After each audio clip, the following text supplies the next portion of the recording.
In this video, I will explain about the PAM8610 amplifier board. This is a 10 watts plus 10 watt RMS output amplifier board. Today I will test this amplifier board.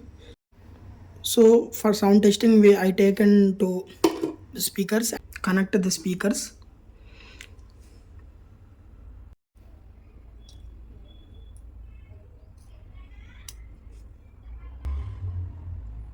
So friends, the overall connection is done. Next I will input the power socket.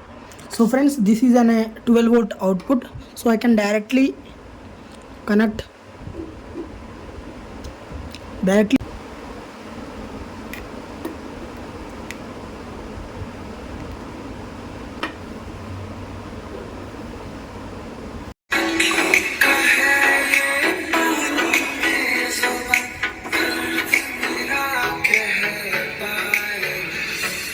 Sure.